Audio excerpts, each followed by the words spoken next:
All right, folks, so this is the highlight of my trip to Canada. This is fantastic. So what we have here is a 44 mag Desert Eagle, and if you can't tell, that's Deadpool. Now that's just amazing. Look what it says on the back of the magazine as well. Count them down. Oh, I love it. This is very special.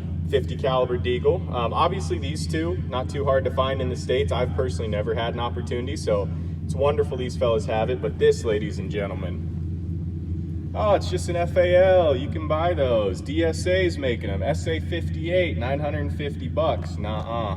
Look at this, guys. This is an Ishapur manufactured L1A1. Made in India. The whole rifle. This is not a parts kit build. This is a legitimate factory FAL from India. This is amazing, folks. This is absolutely my highlight to Canada, and I can't be thankful enough to these gentlemen. Next up, me putting some holes. Now this is a Chiappa rifle in 9mm with a big faux suppressor, because here in Canada they have to have 18.5-inch barrels on all semi-autos. Takes Beretta M9 92 mags, and if you tip it this way, sir, if you notice here, folks, has a short kind of chamber extension and then just a direct blowback bolt face. Very interesting. Alrighty, folks, here we have another really cool thing you can grab in Canada that is a little harder to get down in the States, and that is an 1886 Trapper made by Chiappa that comes from the factory with a 12-inch barrel. Isn't that so cool? It's got a triangular foregrip, forend, very, very nice. And I'll tell you what, this is something I wish I could grab for about 800 bucks. So stick around, we got some more cool ones to come. Thanks for watching.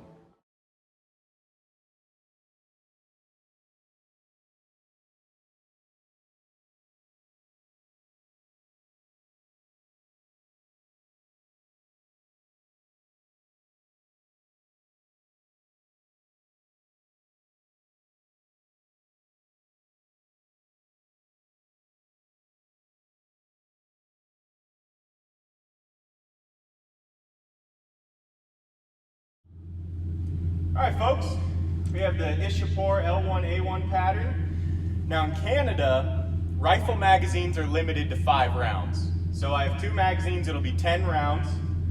Regardless, this is an amazing rifle to get a chance to shoot. So, let's see how it does. All right. Oh, safe.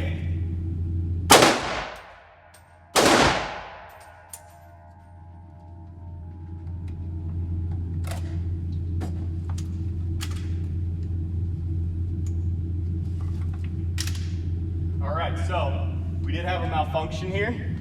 If you can see, it did try to chamber a new round, but it didn't go all the way in. Let's see if it does. All right, we are back in battery.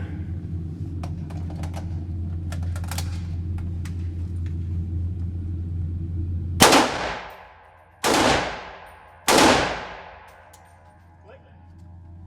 No lock open on empty right there, but we are empty. Now, I'm gonna gauge the bolt release. Oh, right.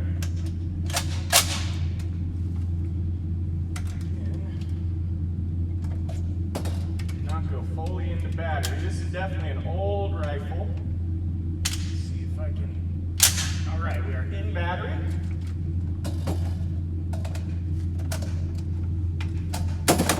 Oh, all right.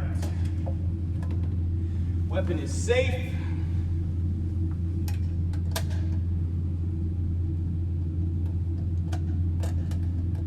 This appears to be a rather old magazine. Let me see if I can get it to lock in this time.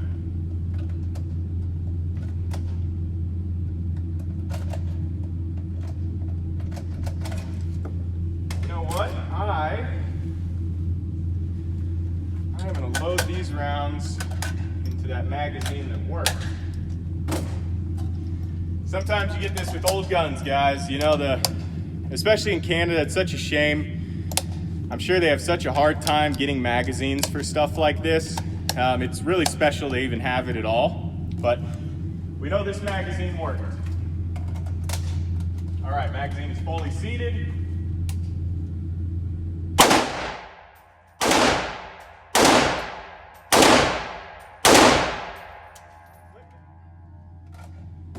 Magazine out. Rifle is safe. Click. All right, folks. My group on that is horrendous. I noticed that I was not using the rear sight. I was trying to shoot over the peep, but wonderful rifle to get a chance to shoot. Folks, if you're ever in Canada, there's some lovely people up here. If you get a chance, meet some of them. You know, show them you're an experienced shooter. Don't be a novice, don't be a jackass. Be very kind, because they are very kind. And you get to shoot wonderful things like this. So once again, big thanks to my hosts here in Canada. This is a real blessing, and thank you all so very much for watching. Howdy folks, thanks for tuning back in. I know this is the second time you're hearing me say that this video. I don't mean to be redundant, but I really appreciate every one of you tuning back in. Well, you might be wondering why there's a Draco on the table. This is going to be my next video, so I just kind of wanted to preview this. You guys can get a look at it throughout the video. I think these get a really bad rap here in the States, because they are unfortunately crime guns, a lot of ghetto users of these firearms, which is a shame because they are actually fantastic AK pattern firearms. They're pistols, so as most of y'all know, pistol braces are back on the menu, boys. So we got this guy outfitted with a nice SBA3 folding setup. I really like this firearm. It shoots incredibly accurately. It has a lot of features I'll go over in the next video, so please tune in for that. That should be the next one I put out. But today I'm talking about my Canadian Escapades. And folks, it was a doozy of a trip. I definitely don't recommend going to Calgary. I had a lot of bad experiences in that city. Airport was the worst airport I've ever been to. It was just awful. But I don't want to talk too much about that. I want to talk about the firearms I saw in Canada. So, went to a gun shop there in Calgary. Absolutely wonderful people. Shout out to you guys. I hope you guys are checking out this video. And thank you so much for your hospitality and allowing me to do the filming I did there and the shooting. It was wonderful. Now, some of the really cool guns that I saw were not necessarily like very cool in right of themselves, but cool for the fact that you could not really get them here in the States. And I'd like to start by talking about what you just saw 2 pictures of and a magazine for that firearm. That is a Chilean manufactured FAME, F-A-M-A-E 543. And that, folks, is an incredible rifle. It's basically an AK pattern rifle. If you know anything about the Swiss 540 or 550 series rifles, the actual operating components are effectively AK. They're 2 lug rotating bolts, long piston firearms. Obviously a lot of differences from a legitimate Kalashnikov, but very cool to see. Again, in Canada, they have to have 18.5-inch barrels, so the FAME 543s that they imported do have the 18.5-inch barrels. They're not like what you'll see on the Larry Vickers video of that rifle. They also have folding stocks. It had a really nice quad rail handguard, kind of a little bit of a wonky assembly. It had a lot of set screws holding it together, which I'm not a big fan of. I prefer more secure mounting systems, but it seemed to work, and that was amazing. What's not amazing is the price they want for those things, but I mean, it's Canada, and those are rare rifles no matter where you run into them. They wanted 6,500 Canadian for that guy, which is close to like 5,000 US, so very, very pricey rifles. It was very cool to get to check one of those out. Unfortunately, I didn't get to shoot it. Again, a very valuable rifle. It's not one they had on the range, so I just got to handle it and check it out. And I can tell you guys right now, if those things were for sale in the US, I would consider selling some of my collection to grab one. I mean, they were really cool. Now, the next rifle is the WK-1803, the WK-180C. It is effectively an AR-18 clone. Apparently they have a lot of issues with those rifles as far as longevity, parts breakage. Some of the assembly was weird, like the bolt handle on that rifle was like 2 threads screwed into the bolt carrier. It's very weird. If any of you are familiar with the Brownell's BRN 180, you'll know it has like an actual AR-18 style charging handle system where it's a keyed charging handle. It's a much better charging handle system. I didn't get to shoot that rifle either. I did get to handle 2 of them, one at the Cabela's and then one at that gun shop that I was at.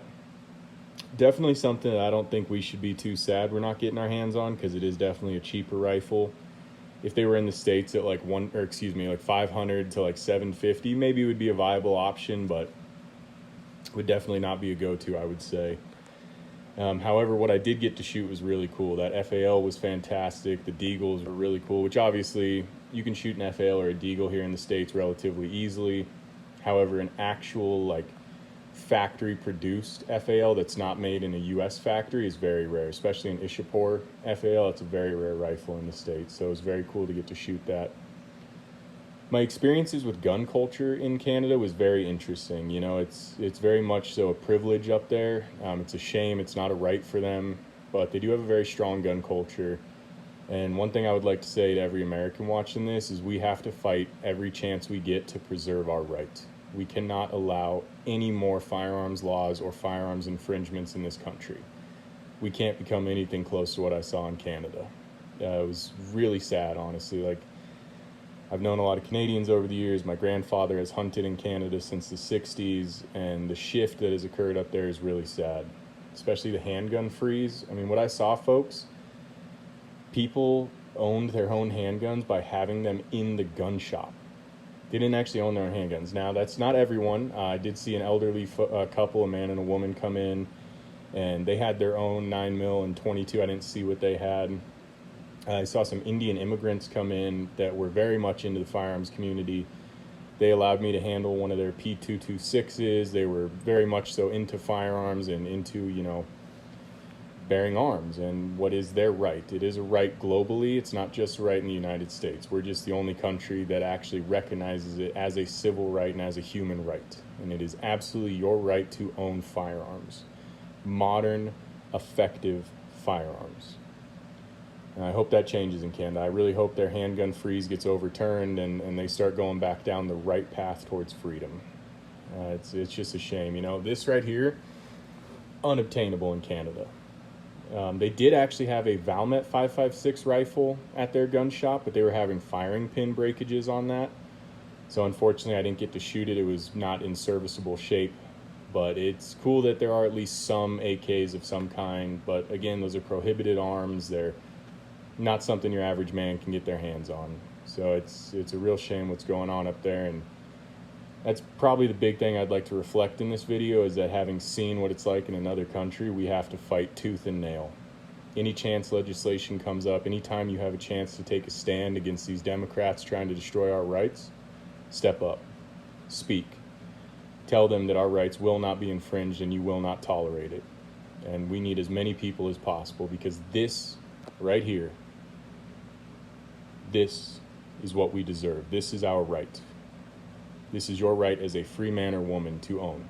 100%. Don't ever let anyone ever tell you otherwise. This is our right. And we need to preserve that. And we need to maintain that.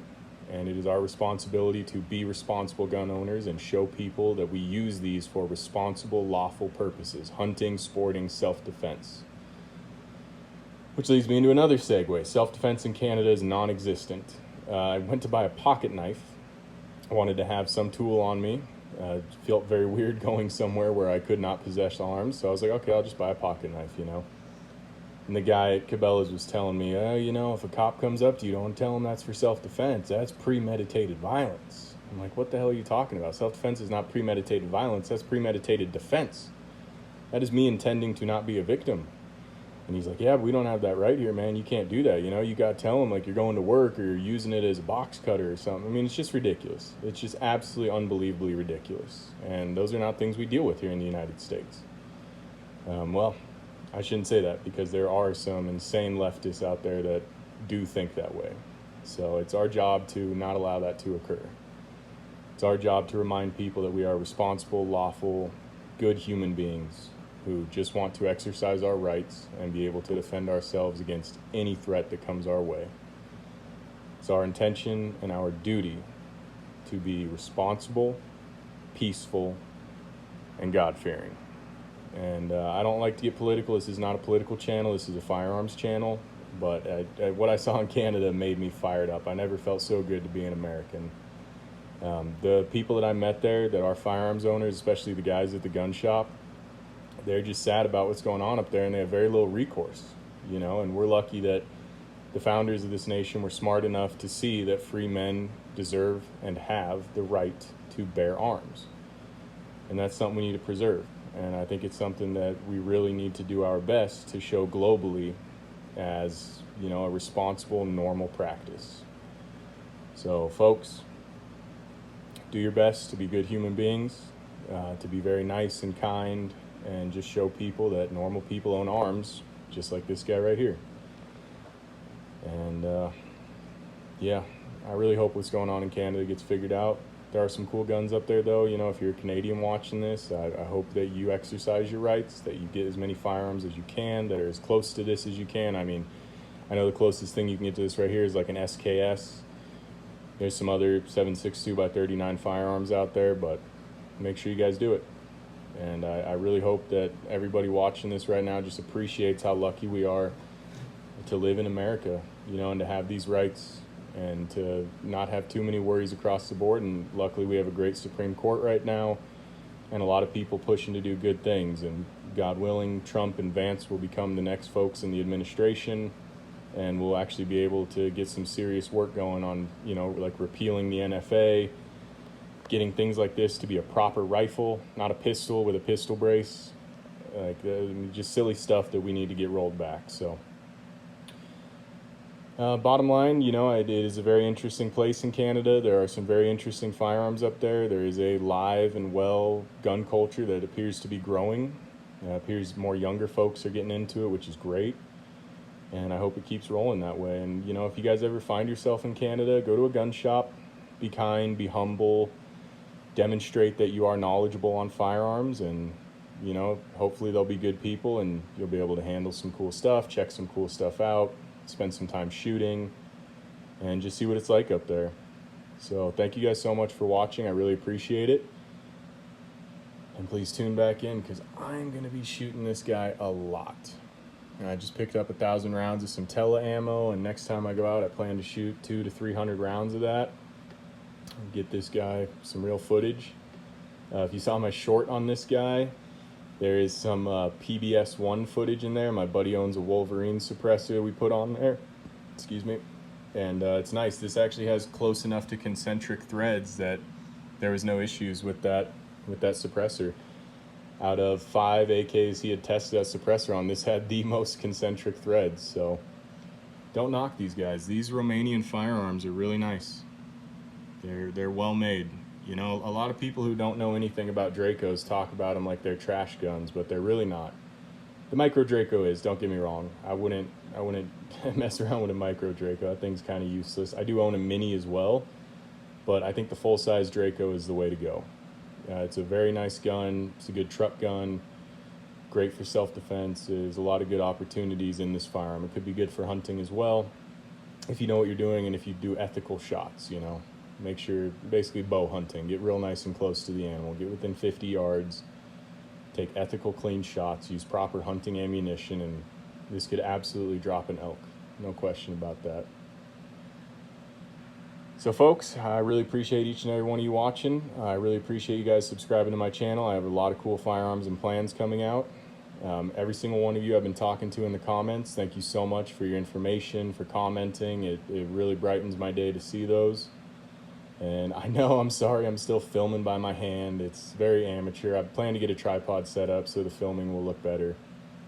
But please stick around. I plan to grow this channel as much as possible and produce as much informative, great content as I can. So thank you all so very much. It means so much to me having all of you around. And I hope you guys have yourselves a wonderful weekend.